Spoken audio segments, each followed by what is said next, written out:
Many times we presume or we portray Jesus within ourselves like somebody who is fair, light eye, having light eye, and always smiling, or like looking very compassionately, or looking moving very slowly. This kind of picture is being portrayed, and even in many movies.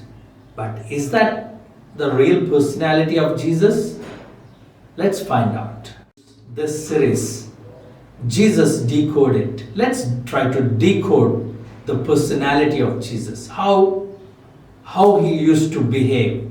What kind of a person he is.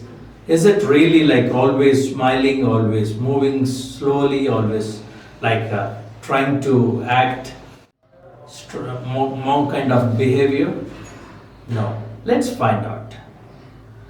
First of all, in Jesus Decoded, Jesus is the most revolutionary preacher of those times. He is the most revolutionary preacher. Because whatever that Jesus has preached, it was a revolution in those times. If you see Matthew chapter 5, Jesus was mentioning, and especially the Sermon on the Mount, he is saying that your law says this, but I am saying this. Whenever he is mentioning that your law says this, I am saying this, actually he is placing himself above the law. Because in other way, he is actually the one who gave this law to Israelites. We can see multiple places that he has mentioned this. He says like, your law says that if anyone does adultery, he is an adulterer. But I am saying, if anyone looks at a woman in a lustful fashion, he has committed sin right there in his heart. He is setting a new standard by all himself.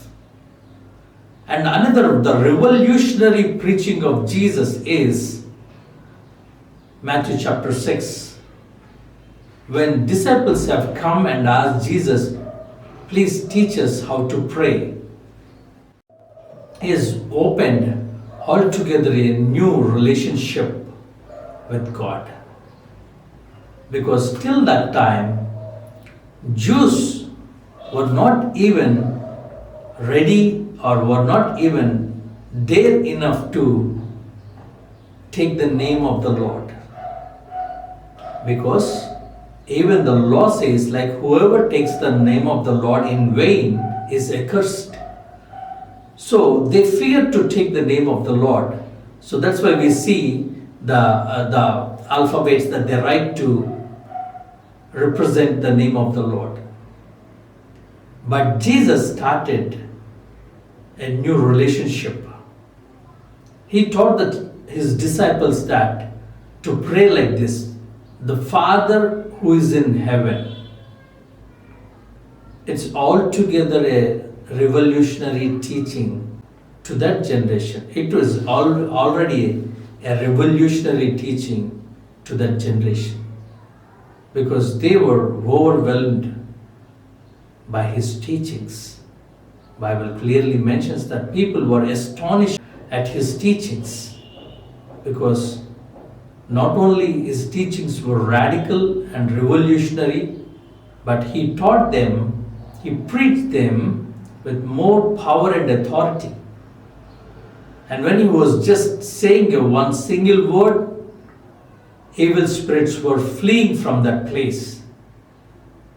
So that nobody cannot stand against to his teaching, because his teaching was not mere words, but it has come in power and authority.